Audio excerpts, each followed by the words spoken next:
Allahumma salli ala Muhammad wa ala alihi wa sahbihi wa man tabi'ahum bi ihsanin ila yaumiddin.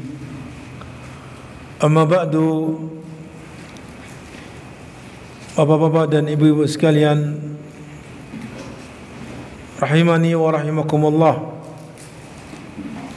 Alhamdulillah wa syukru lillah, di mana di pagi hari ini Allah Subhanahu wa taala kumpulkan kita kembali di dalam masjid yang mulia ini dalam rangka bersama-sama talabul ilmi, bersama-sama kita belajar tentang apa yang diajarkan oleh Nabi kita Muhammad sallallahu alaihi wasallam kepada umatnya. Pada kesempatan hari ini insyaallah taala kita akan lanjutkan kembali dalam membaca apa yang disebutkan dalam kitab Minhaj al-Firqah an-Najiyah wa Taifah al-Mansurah, karya Fadilatul Syekh Muhammad ibn Jamil Zainu rahimahullahu taala, di mana pembahasan kita insyaallah taala terkait dengan at-tawassul al-masyru' wa at-tawassul al-mamnu', tawassul yang disyariatkan dan tawassul yang dilarang, di mana beliau rahimahullah taala menyebutkan di dalam kitabnya ini, di mana Allah taala berfirman, Ya ayyuhalladzina amanu taqullaha wabtaghu ilaihil wasilah. Sebutkan dalam surat Al-Maidah, Ya ayyuhalladzina amanu taqullaha, hai orang-orang yang beriman, bertakwalah kalian kepada Allah Subhanahu wa taala, wabtaghu ilaihil wasilah, dan carilah untuk mendekatkan kepadanya berupa wasilah. Lalu apa maksud daripada wasilah di sini? Qala Qatadah, ulama besar di kalangan ahli tafsir, beliau mengatakan maksud daripada kalimat wabtaghu ilaihil wasilah adalah taqarrabu ilaihi bi ta'atihi wal amali bima yurdihi, yaitu mendekatkanlah diri kalian kepada Allah dengan ketaatan-ketaatan kepadanya dan melakukan amalan-amalan yang Allah ridai. Nah, ini adalah yang dimaksud dengan wasilah tadi, yaitu ketaatan-ketaatan dan amal-amal saleh yang Allah Subhanahu wa taala ridai,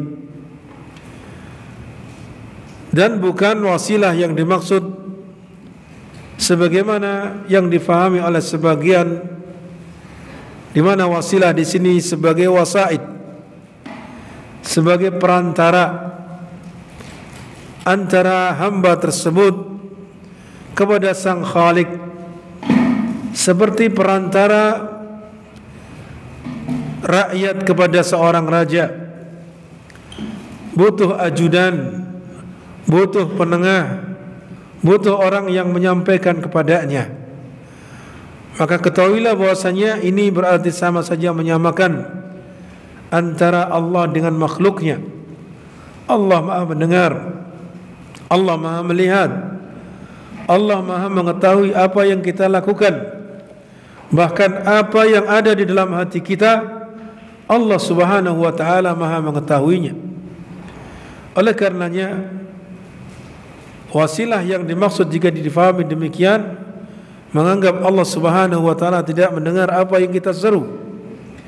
Oleh karena itu kita langsung minta kepada Allah, tidak perlu kemudian adanya wasaid. Sebagaimana yang mereka fahami, wasilah di sini maksudnya adalah sebagai wasaid. Padahal itu adalah pemahaman yang tidak sesuai dengan apa yang diinginkan oleh Allah dan Rasulnya.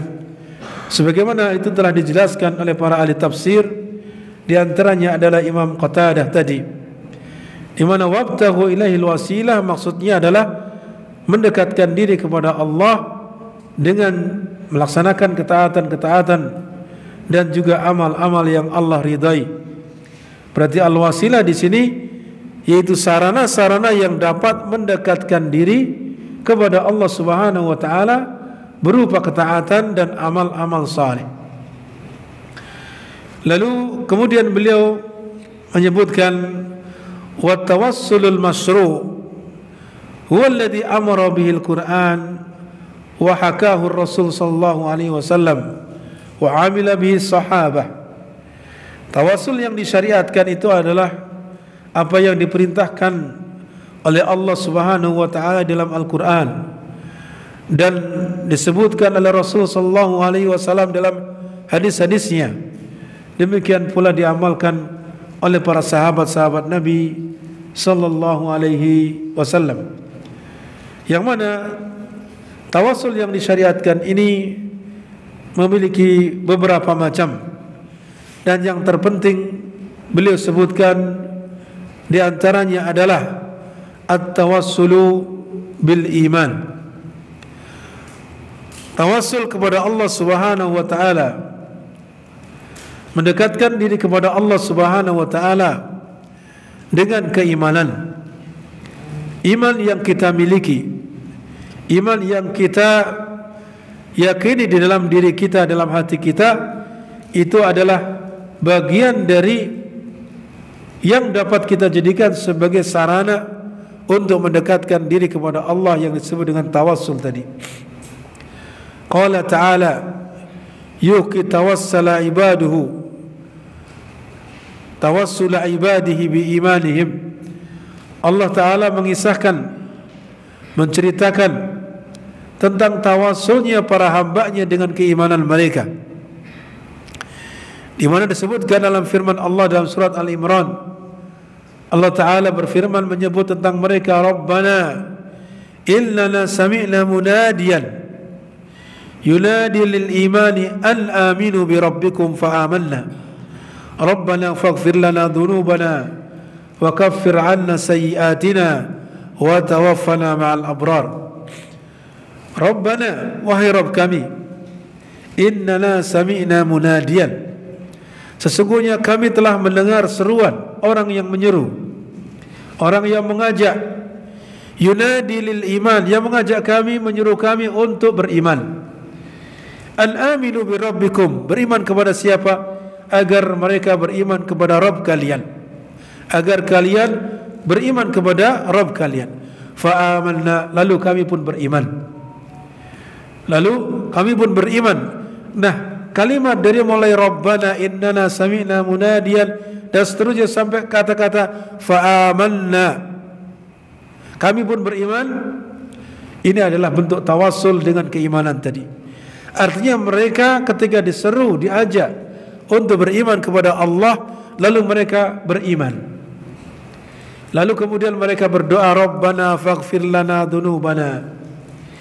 Artinya mereka telah menyebutkan amalan yang mereka lakukan berupa keimanan yang ada dalam dirinya, ya, itu adalah sebagai tawassul ketika mereka mau berdoa kepada Allah Subhanahu wa taala, Rabbana faghfir lana dhunubana, wahai Rabb kami, ampunilah dosa-dosa kami, wa kaffir 'anna sayyi'atina, dan tutupilah kesalahan-kesalahan kami, wa tawaffana ma'al abrar, dan wafatkan kami bersama orang-orang yang baik.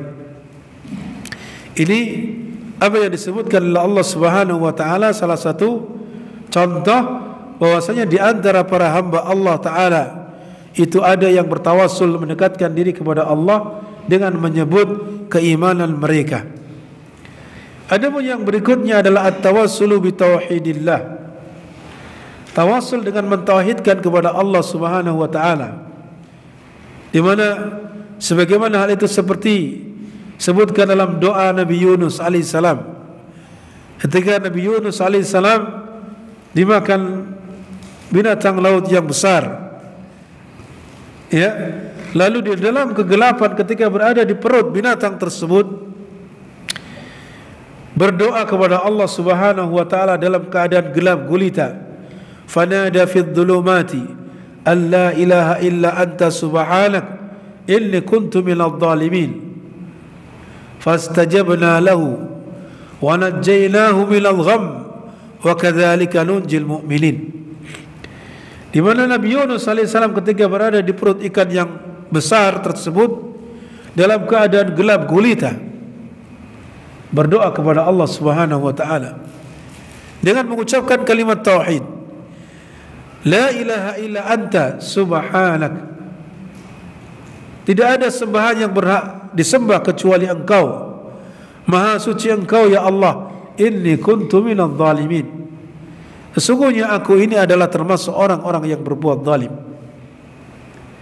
Karena ketika itu dia, ya, di mana dia pergi dari kaumnya, karena kaumnya ketika diseru, diajak untuk beriman, diajak untuk kembali kepada Allah Subhanahu wa taala, menjauhi perbuatan kekufuran, kesyirikan dan juga perbuatan-perbuatan maksiat, akan tapi justru mereka tidak mau mengikuti ajakannya.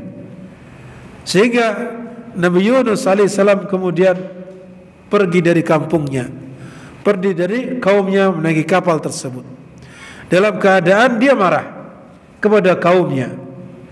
Akhirnya kemudian Allah Subhanahu wa taala uji dengan demikian, di mana, ya, ketika kapalnya tersebut penuh, ya, tidak ada solusi kecuali ada di antara penumpang yang harus dibuang setelah barang-barang tidak ada masih saja terlalu penuh. Akhirnya salah satu dari mereka diundi, ya, ketika diundi yang keluar selalu nama Nabi Yunus. Akhirnya apa? Akhirnya Nabi Yunus pun, ya, dilempar ke lautan. Akhirnya dimakan ikan paus ataupun ikan al-hud. Di mana kemudian ketika dalam keadaan itu dia berdoa kepada Allah Subhanahu wa taala dalam kegelapan yang sangat, karena dalam perut dalam keadaan gelap gulita, dengan mengucapkan la ilaha illa anta subhanaka inni kuntu minadh dhalimin. Ini adalah tawassul dengan tauhid, mentauhidkan kepada Allah, yaitu dengan menyebut la ilaha illa anta subhanak inni kuntu minadh dhalimin. Fastajabna lahu, maka kami pun ijabahi doanya. Wa najjaynahu minal gham, maka kami selamatkan dia dari apa? Dari kesulitan tersebut. Wa kadzalika nunjil mu'minin, maka demikian itulah kami selamatkan orang-orang yang beriman. Lalu setelah itu dia kembali kepada kaumnya, kemudian berdakwah lagi kepada kaumnya, kemudian banyak di antara kaumnya yang mengikuti seruannya. Kemudian setelah itu, bapak-bapak dan ibu-ibu sekalian, di antara tawassul yang disyariatkan adalah tawassul dengan nama-nama Allah. Tawassul dengan nama-nama Allah Subhanahu wa taala, di mana Allah taala berfirman, "Walillahil asmaul husna fad'uuhu biha." Allah itu memiliki nama-nama yang indah, maka berdoalah dengannya. Maksudnya menjadikan nama-nama Allah tersebut sebagai tawassul ketika kita berdoa kepada Allah Subhanahu wa taala.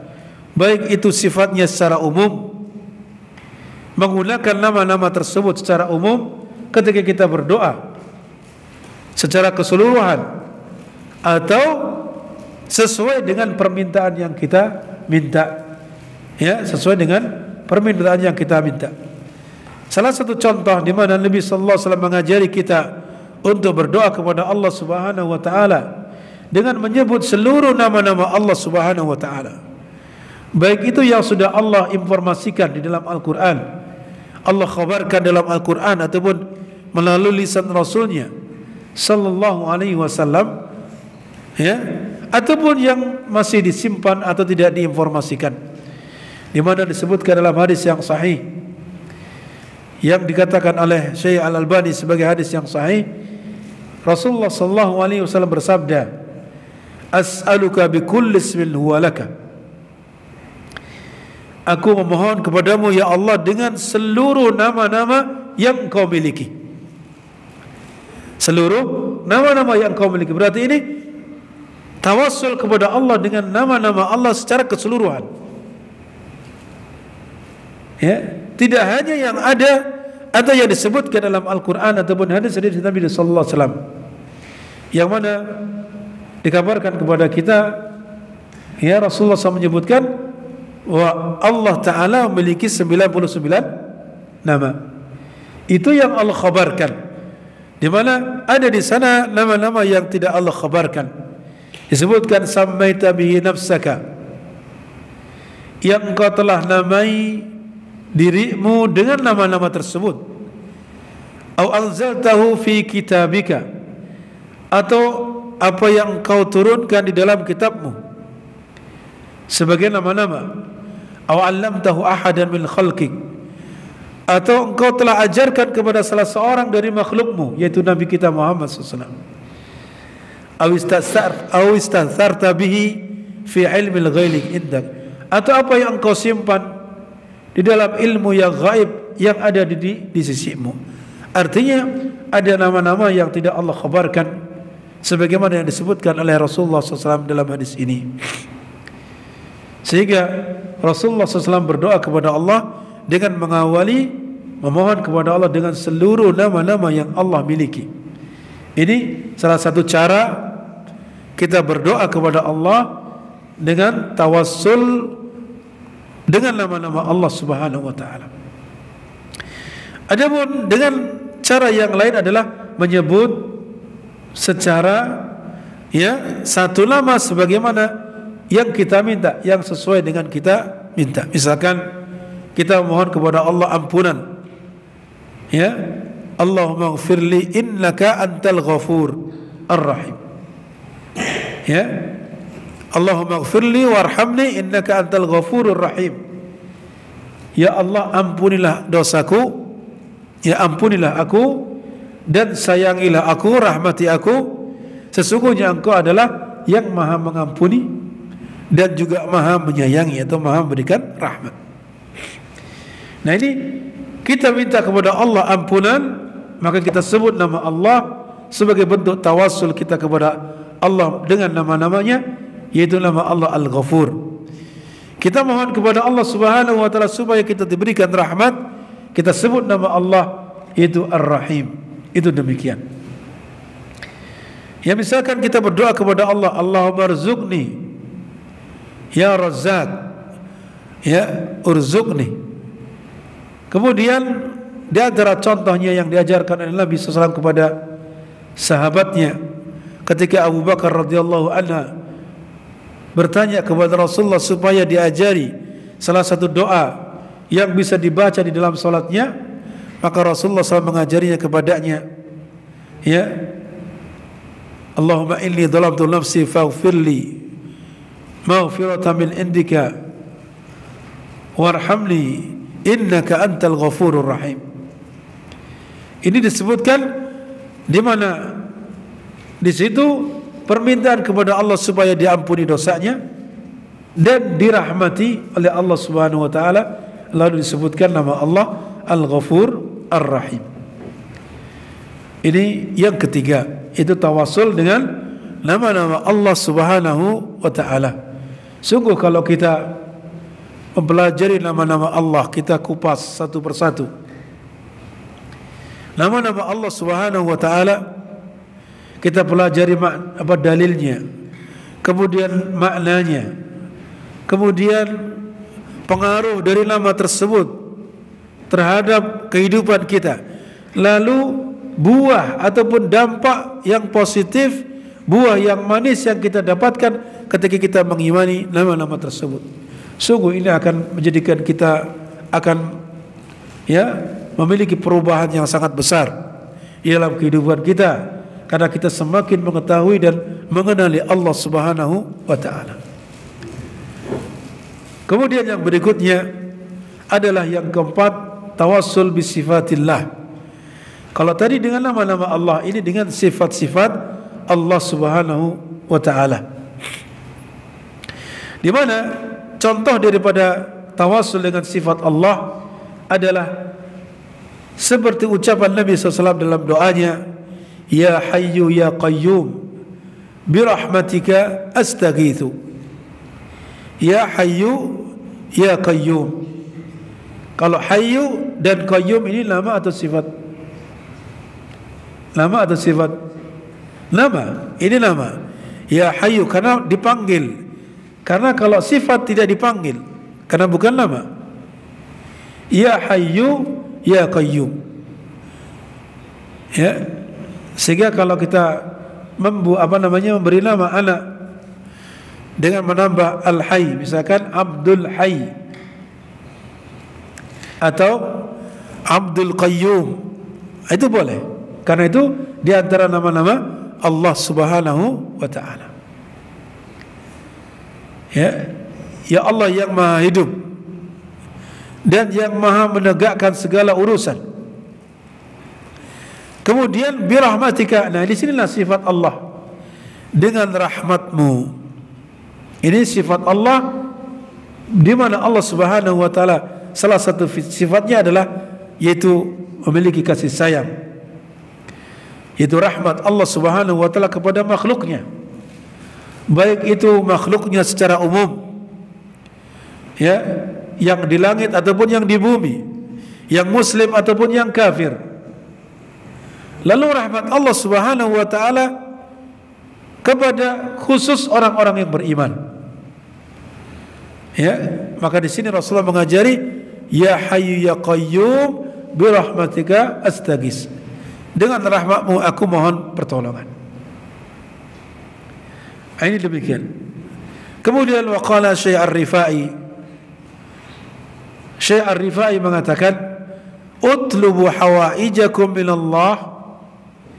Mintalah hajat-hajat kalian, kebutuhan-kebutuhan kalian dari Allah, bimahabbatihi li awliyaihi, dengan cinta Allah kepada wali-walinya.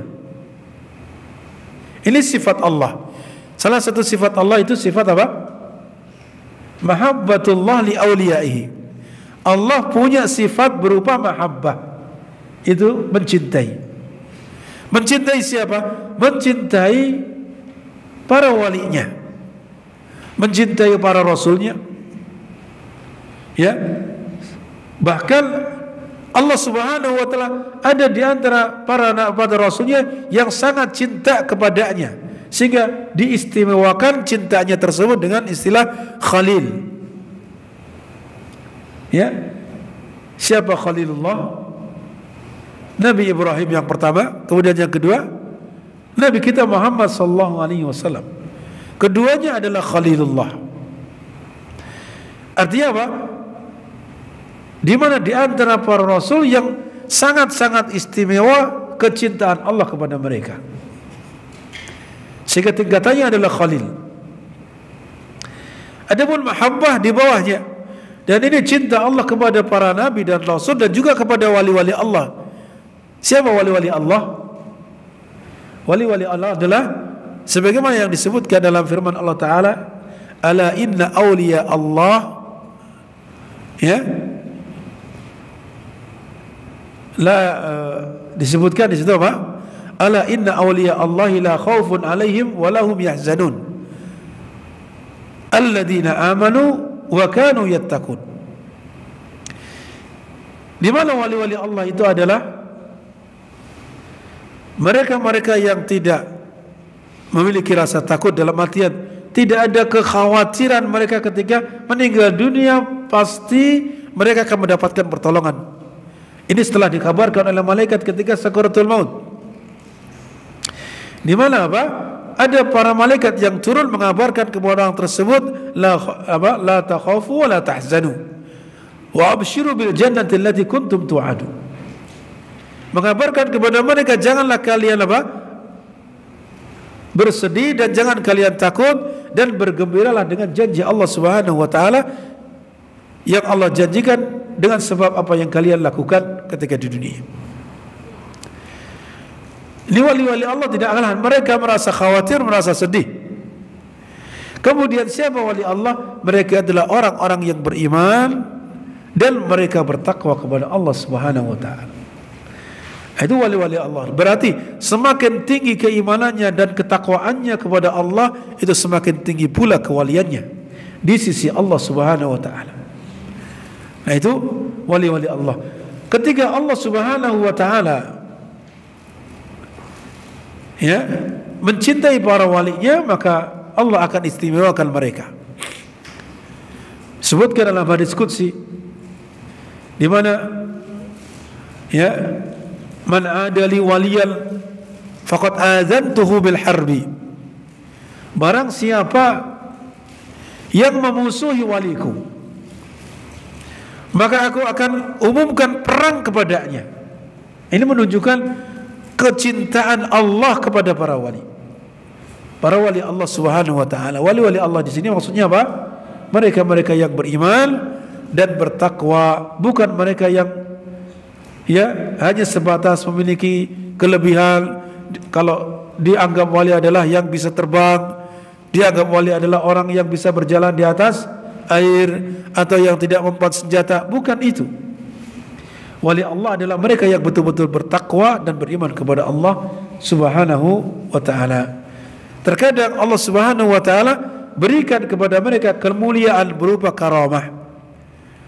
Itu tentunya karunia dari Allah, kemuliaan dari Allah Subhanahu wa ta'ala yang tidak bisa dipelajari, tidak bisa dilatih, tapi itu sebatas pemberian murni, pemberian dari Allah Subhanahu wa ta'ala, dan tidak bisa diulang-ulang. Tidak bisa diulang-ulang.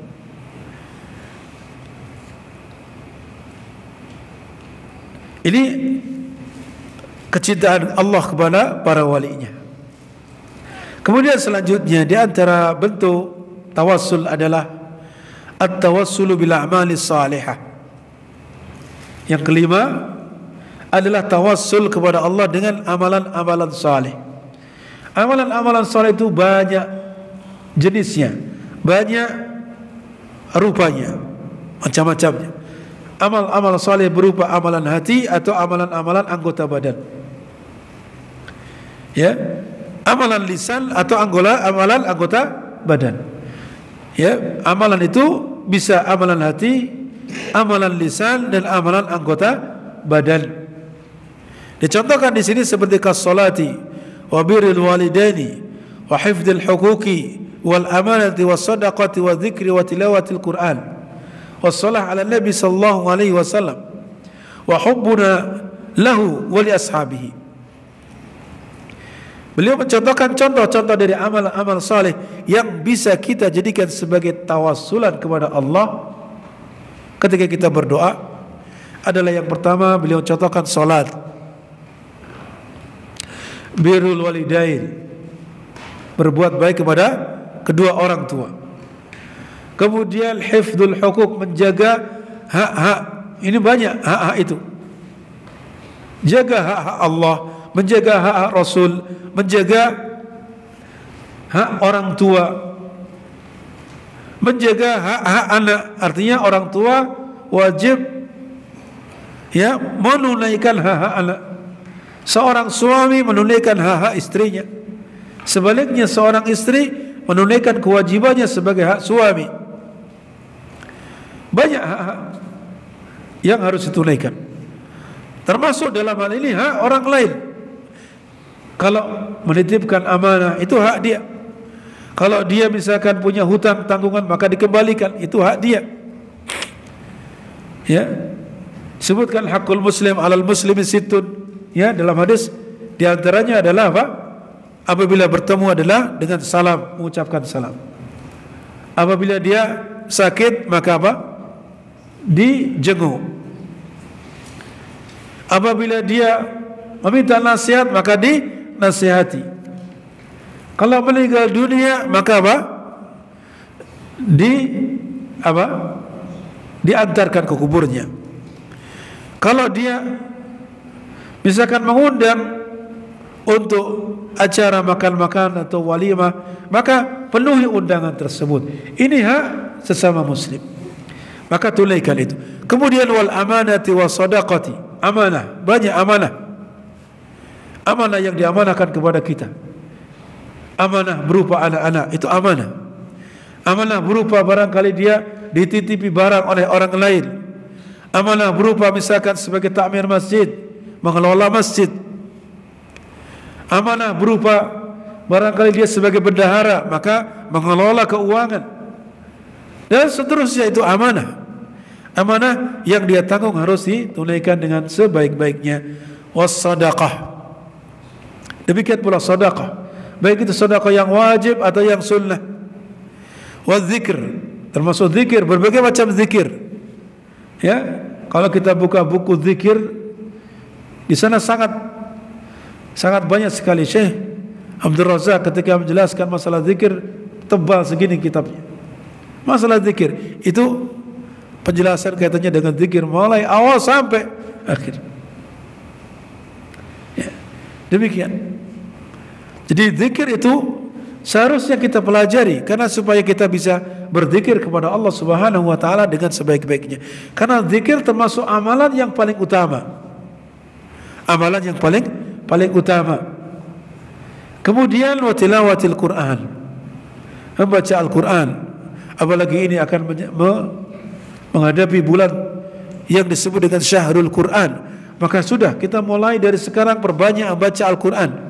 Usahakan kita, ya, kalau ada yang sudah mulai, alhamdulillah, tingkatkan baca Al-Quran supaya kita memasuki bulan Ramadan sudah terbiasa.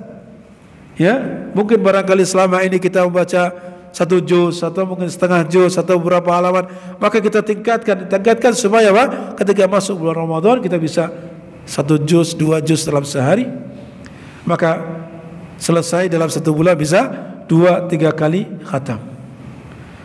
Ya, akan tapi kalau sebelumnya tidak pernah sama sekali baca Al-Quran atau mungkin baca Al-Quran sekedarnya saja, ya, kalau ingat saja, maka ketika memasuki bulan Ramadan berat untuk melaksanakan membaca Al-Quran.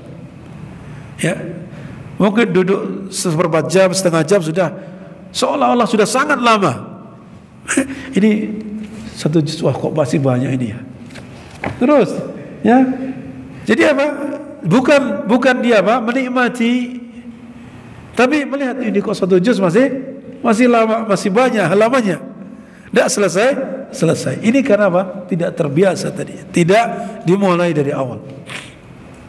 Kan tapi kalau sudah terbiasa, ya, maka dia tidak akan merasakan berat. Sehingga memasuki bulan Ramadan yang di situ kita butuh fokus, butuh lebih banyak. Karena disebut sebagai Syahrul Quran, maka kita perbanyak membaca Al-Quran. Maka dengan itu mudah-mudahan kita akan dimudahkan oleh Allah berbanyak membaca Al-Quran ketika sebelumnya sudah terbiasa. Coba kita lihat anak-anak yang mereka, ya, di mahat tahfidz. Mungkin awal-awal berat, tapi karena sudah terbiasa, setiap hari membaca, terlatih, berulang kali murojaah dan seterusnya, pagi, siang, sore, bahkan, ya, setiap halaqah dia duduk lama baca Al-Quran, maka 1 juz itu gampang, sangat mudah. Ya, itu begitu. Apalagi setengah juz atau kurang dari itu. Demikian. Kemudian selanjutnya, Bapak-bapak dan Ibu sekalian rahimani wa rahimakumullah, di antara contoh amal ibadah yang disebutkan sebagai tawassul adalah wassalatu ala Nabi sallallahu alaihi wasallam. Itu ucapan salawat atas Nabi SAW. Sehingga di antara faidahnya, ketika kita ingin berdoa, mengawalinya dengan ucapan salawat, maka itu akan mudah diijabahi oleh Allah Subhanahu wa ta'ala, atau diakhiri dengan salawat. Dan itu termasuk bagian dari adab. Adab ketika kita berdoa adalah mengawalinya dengan memuji Allah, kemudian kita mengucapkan salawat atas Nabi SAW, dan mengakhirinya juga dengan demikian. Kemudian wa hubbuna lahu, cinta kita kepadanya. Ya. kecintaan kita kepada Rasul sallallahu alaihi wasallam. Akan tapi cinta itu tidak bisa kemudian hanya sebatas pengakuan. Kita mengaku cinta, buktinya apa? Allah minta bukti, minta tanda. Apa sih tandanya kamu itu cinta kepada Nabi? Ya, oleh karena itu Allah perintahkan kepada Nabi SAW untuk mengatakan kepada mereka-mereka yang mengaku cinta kepada Allah, Qul, katakan wahai Muhammad, in kuntum tuhibbunallah fattabi'uni. Jika kalian mengaku cinta kepada Allah, maka ikuti aku. Ya, ini cinta kepada Allah. Dia tandanya adalah mengikuti Rasulullah SAW. Begitu juga kita cinta kepada Nabi, mengaku cinta kepada Nabi, buktinya adalah dengan apa? Dengan menghidupkan sunnah-sunnah Nabi, mengikuti petunjuk-petunjuk Nabi sallallahu alaihi wasallam, wali ashabihi, dan juga cinta kita kepada sahabat-sahabatnya. Karena itu adalah merupakan perintah. Kita diperintahkan untuk mencintai sahabat-sahabat Nabi sallallahu alaihi wasallam. Bahkan kita dilarang untuk mencela mereka, dilarang untuk membenci mereka. Pada sini cinta kepada Nabi sebenarnya hukumnya, cinta kepada sahabat-sahabat Nabi itu hukumnya wajib. Nah, cinta kita kepada Nabi itu, kepada sahabat Nabi itu amalan atau bukan? Amalan. Amalan apa? Amalan hati. Karena mahabbah, cinta itu adalah dari hati. Lalu wujudnya dengan amalan perbuatan. Menghormati mereka, memuliakan mereka. Ya, itu bagian dari amalan-amalan yang bisa kita jadikan sebagai apa? Tawassul kepada Allah Subhanahu wa taala. Dan yang lainnya, wa ghairiha minal a'malis salihah. Dan yang lainnya dari amalan-amalan yang saleh. Telah disebutkan faqad thabata fi sahih Muslim. Telah disebutkan dalam sahih Muslim kisah para 3 orang yang terjerembab di dalam gua. Ketika mereka berteduh di dalam gua, istirahat, akan tapi kemudian ada batu besar yang menutup pintu gua tersebut, sehingga menyebabkan mereka tertahan di dalamnya, tidak bisa keluar. Tidak bisa keluar. Lalu di antara mereka ada yang mengingatkan, hendaknya kalian bertawassul kepada Allah dengan amalan yang paling kalian harapkan diterima oleh Allah Subhanahu wa taala. Ya, amalan yang paling kalian harapkan diterima oleh Allah Subhanahu wa taala. Para ulama menyebutkan ini sebagai apa? Khabi'ah. Amalan yang merupakan apa? Amalan simpanan. Amalan pamungkas. Yang apa? Yang dia bisa jadikan sebagai bentuk tawasul. Ketika disebut amalan tersebut, maka Allah akan ijabahi doanya. Ya, maka milikilah itu amalan itu. Yang amalan itu betul-betul ikhlas kepada Allah Subhanahu wa taala, yang tidak ada orang lain mengetahuinya. Ya, itu disebut sebagai apa? Khabi'ah. Amalan simpanan yang mana ketika kita dalam keadaan mendesak, dalam keadaan sangat-sangat darurat, kita apa? Jadikan itu sebagai tawassul kepada Allah Subhanahu wa taala supaya kita diijabahi doanya. Di antara mereka ada yang menyebutkan bertawassul kepada Allah Subhanahu wa taala dengan amal salehnya berupa apa? Hak kepada pegawainya. Dia punya pegawai yang dia meninggalkannya belum mengambil upahnya.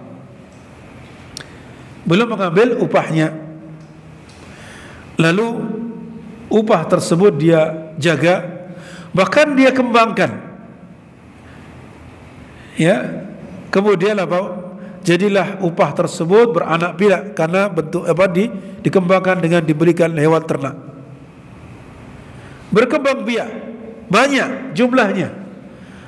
Lalu sudah berlalu lama, datanglah pegawai tersebut. Ini baru butuh. Barangkali selama ini dia ada kepentingan yang buru-buru sehingga tidak mengambil upahnya.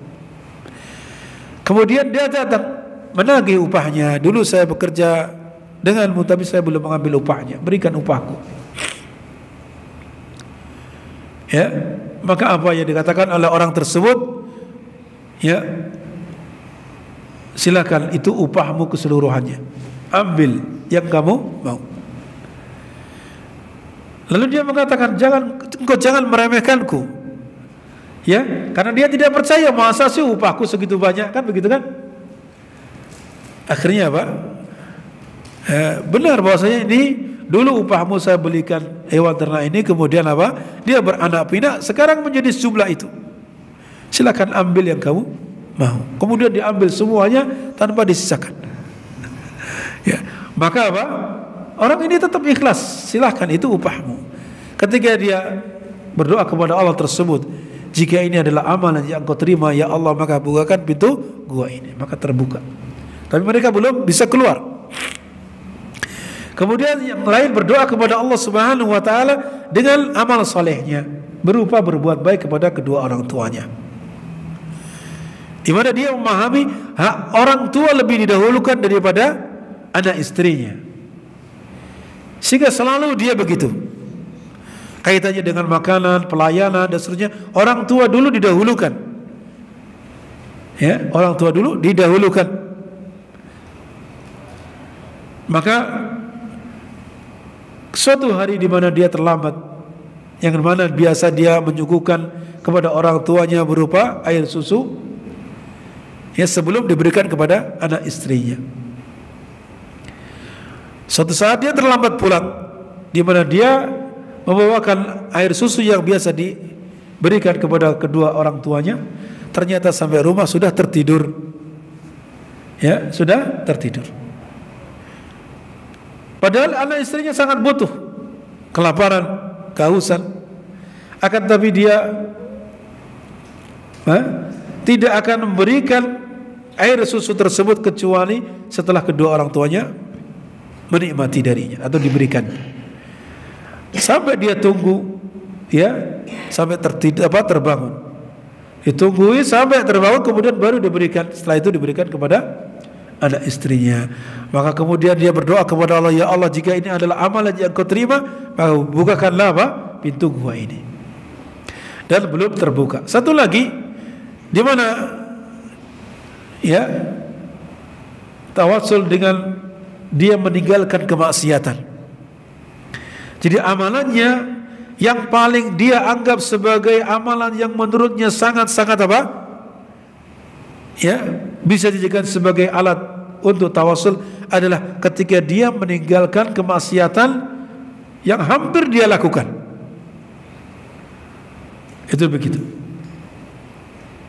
Di mana dia kemaksiatannya berupa akan berzina. Anak pamannya, dia sangat mencintai anak pamannya. Padahal kalau menikah pun halal. Ya. Tapi dia merayunya untuk berbuat zina, maka wanita tersebut tidak mau. Akan tapi suatu saat, ya, wanita ini membutuhkan uang banyak untuk kebutuhan keluarganya. Allahu a'lam kebutuhannya apa, tidak disebutkan. Lalu datanglah kepada laki-laki ini, meminta bantuan kepadanya.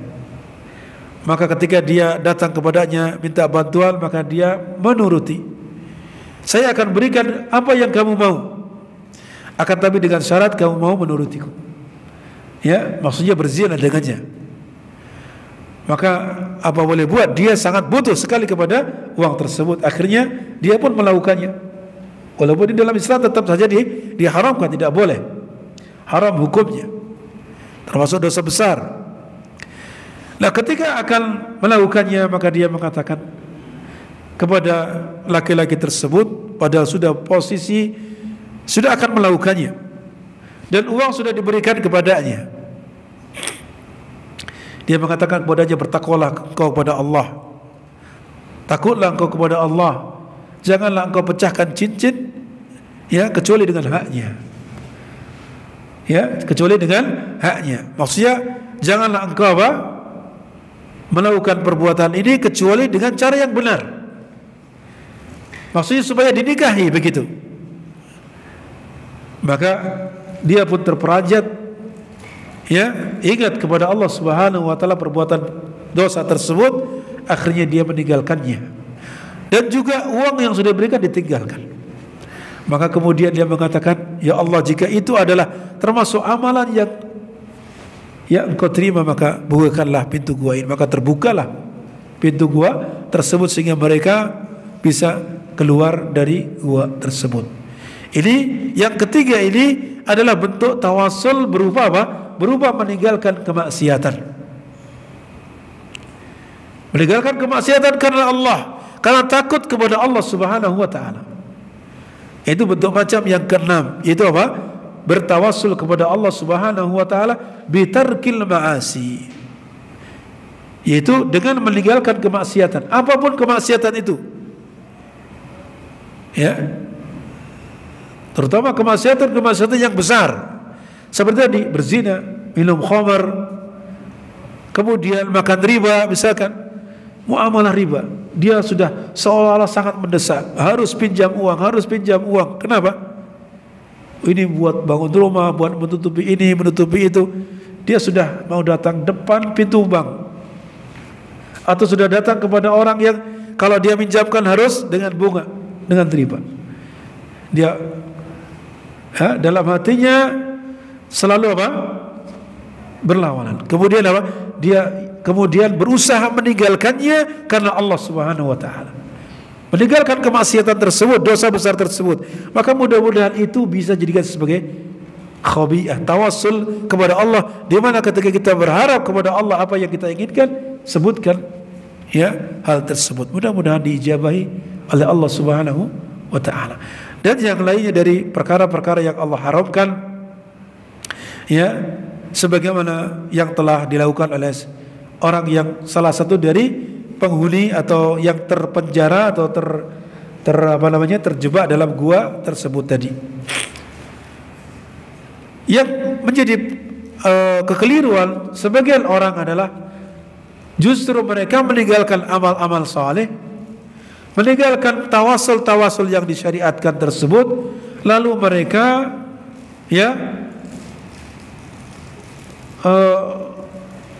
laja'u ila tawassuli bi amali ghairihim, yaitu mereka menyandarkan dirinya bertawasul dengan amalan-amalan orang lain, bukan amalannya sendiri, amalannya orang lain dari yang sudah meninggal. Datang kepada orang yang sudah meninggal, menganggap orang ini adalah orang yang saleh, amalannya di sisi Allah sangat banyak, dia adalah dekat dengan Allah karena dia wali-wali di antara wali Allah, lalu dia datang kepadanya mengandalkan amal soleh dia lakukan orang ini. Ya, kenapa dia mengandalkan amal solehnya? Karena menganggap wali yang sudah meninggal ini dekat dengan Allah, amal solehnya banyak, sedangkan dia tidak punya, kan begitu kan? Akhirnya dia datang kepada orang tersebut yang sudah meninggal, mengandalkan bertawasul dengan amal yang dia lakukan, bukan amalnya sendiri. Yang seperti ini jelas menyelisih petunjuk Rasul sallallahu alaihi wasallam dan juga para sahabatnya. Itu demikian. Kemudian yang terakhir tentang tawasul yang disyariatkan adalah tawasul dengan bitolabid du'a minal anbiya'i was salihin al-ahya. Tawasul dengan cara meminta supaya didoakan oleh Nabi, didoakan oleh orang yang saleh yang masih hidup. Doanya kepada Allah. Tapi ingat, doa dari Nabi yang masih hidup, tentunya sekarang tidak ada Nabi.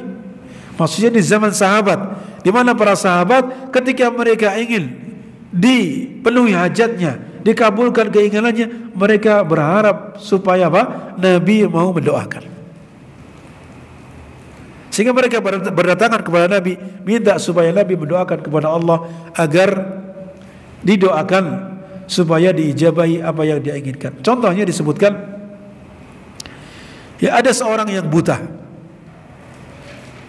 datang kepada Nabi sallallahu alaihi wasallam, lalu berkata kepada Nabi, "Ya Nabi, doakan kepada Allah supaya menyembuhkanku, supaya saya disembuhkan dari buta ini."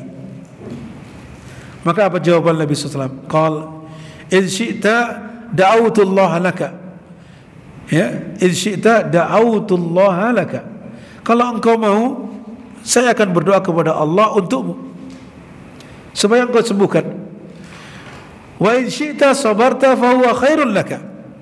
Jika engkau mau, ya, engkau bersabar dengan apa yang telah menimpamu, dan itu yang lebih baik bagimu. Karena orang yang bersabar ketika oleh Allah Subhanahu wa taala diuji, diberikan ibtila kepadanya dengan diambil kedua yang manusia cintai, yaitu kedua pandangan, ya, itu akan dijamin masuk surga. Kalau dia bersabar, jaminannya apa? Surga. Ini kalau dia bersabar ketika apa? Dia dibutakan oleh Allah Subhanahu wa taala. Artinya ditetapkan menjadi orang yang tidak bisa melihat. Oleh karena itu Nabi mengatakan, kalau kamu mau saya doakan kepada Allah kemudian bisa sembuh, ya, Allah ijabahi, atau jika engkau mau, engkau bersabar dan itu yang lebih baik bagimu. Karena apa? Jaminannya surga. Faqal, dia tetap minta kepada Rasul supaya didoakan. Ud'uhu, ya, doakan kepada Allah. Maka fa'amarahu an yatawadda'a fayuhsinu wudu'ahu. Nabi SAW kemudian memerintahkan kepada orang tadi yang buta tadi untuk berwudu dengan wudu yang sempurna, wudu yang sangat baik, ya. Fayusalli rak'atain, lalu supaya dia salat 2 rakaat. Wa yad'u bihadad du'a, lalu kemudian mengajarinya supaya berdoa kepada Allah dengan doa ini. Di samping Rasulullah juga berdoa, Allahumma inni as'aluka wa atawajjahu ilaika binabiyyika nabiyyir rahmah. Ya Allah, aku memohon kepadamu dan aku menghadapkan wajahku kepadamu dengan Nabi yang mulia ini. Artinya apa? Dengan doa Nabi yang rahmah, yang maha apa?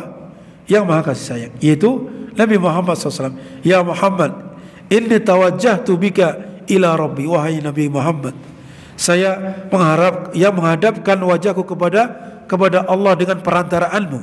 Ini ketika masih hidup, ya.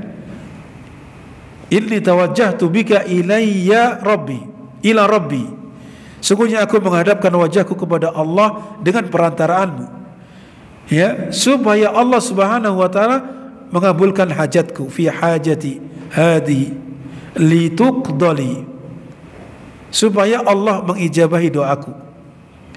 Allahumma syafi'hu fiyya wa syafi'ni fihi. Ya Allah, jadikanlah dia sebagai perantara, sebagai pemberi syafaat untukku, dan wa syafi'ni fihi, dan jadikanlah aku salah satu yang diberikan untuk dia syafaati. Qala, maka dia pun mengatakan, fa fa'ala ar-rajul fa bara'a. Lalu laki-laki tersebut melakukan apa yang diarahkan oleh Nabi SAW, berwudu dengan wudu yang sempurna, lalu salat 2 rakaat, lalu berdoa dengan doa yang diajarkan oleh Nabi SAW. Maka apa? Maka sembuhlah laki-laki yang buta tersebut dengan izin Allah Subhanahu wa taala. Ini tawassul dengan doa Nabi SAW ketika apa? Nabi masih hidup. Adapun ketika sudah meninggal dunia maka tidak dibolehkan. Ya, maka tidak dibolehkan. Karena apa? Disebutkan di sini, hadis ini memberikan faedah kepada kita bahwasanya Rasulullah SAW berdoa kepada Allah untuk orang yang buta tersebut sedangkan beliau masih hidup. Maksudnya Nabi masih dalam keadaan hidup, bukan Nabi sudah meninggal dunia. Lalu Allah Subhanahu wa taala ijabahi doanya. Dan juga Nabi SAW memerintahkan kepada orang tadi untuk berdoa untuk dirinya. Jadi di samping Nabi berdoa kepada Allah, Nabi juga memerintahkan kepadanya supaya dia juga melakukan sebab berupa berdoa kepada Allah. Wa yatawajjahu ila Allah bi du'ai Nabi, lalu menghadap kepada Allah Subhanahu wa taala dengan doanya Nabi SAW. Faqabilallahu minhu, lalu Allah menerimanya. Dan ketahuilah, wa hadza du'aun khasun fi hayati sallallahu alaihi wasallam. Doa ini adalah khusus di masa Nabi SAW masih hidup. Wala yumkinu ad-du'a ba'dal wafah, dan tidak mungkin Nabi berdoa setelah beliau meninggal dunia. Kenapa? Li'anna sahabata lam yaf'aluhu. Karena sahabat-sahabat yang lain tidaklah melakukannya. Sahabat-sahabat Nabi SAW ketika Nabi SAW sudah meninggal dunia tidak melakukan hal seperti itu. Tidak datang kepada kuburan Nabi SAW lalu minta kepada Nabi supaya mendoakan kepada Allah. Tidak. Walam yastafid minhu al-umyan ba'da hadhil hadisah. Lalu tidak ada orang-orang yang buta selain dia tadi yang bisa mengambil faidah doa yang seperti ini setelah wafatnya Nabi. Misalkan ada orang yang buta selain itu datang kepada kuburan Nabi, lalu membaca doa ini, melakukan seperti apa yang dilakukannya, dan ini dikatakan tidak ada yang bisa kemudian mendapatkan faidah serupa seperti yang didapatkan tadi dengan kesembuhan. Tidak disebutkan. Jadi hanya khusus ketika dia Nabi SAW masih hidup. Itu demikian. Barangkali ini yang kita bahas tentang tawassul, yang mana masih kita sebutkan tentang tawassul yang disyariatkan. Mudah-mudahan yang akan datang kita bahas tentang tawassul yang dilarang. Bi'idnillahi ta'ala. Saya ulangi secara ringkas tadi, bahwa tawassul macam-macamnya adalah, yang pertama tawassul dengan apa? Keimanan. Yang kedua tawassul dengan mentauhidkan Allah Subhanahu wa taala. Kemudian yang ketiga tawassul dengan nama-nama Allah. Kemudian yang keempat tawassul dengan sifat-sifat Allah. Dan yang kelima tawassul dengan amal-amal saleh, dan ini sangat luas cakupannya. Kemudian tawassul kepada Allah Subhanahu wa taala dengan meninggalkan kemaksiatan. Dan yang terakhir adalah tawassul dengan meminta supaya didoakan oleh orang yang saleh yang masih hidup. Itu demikian. Ini kita akhiri kafaratul majlis. Subhanakallahumma wa bihamdika asyhadu an la ilaha illa anta astaghfiruka wa atubu ilaik. Assalamualaikum warahmatullahi wabarakatuh.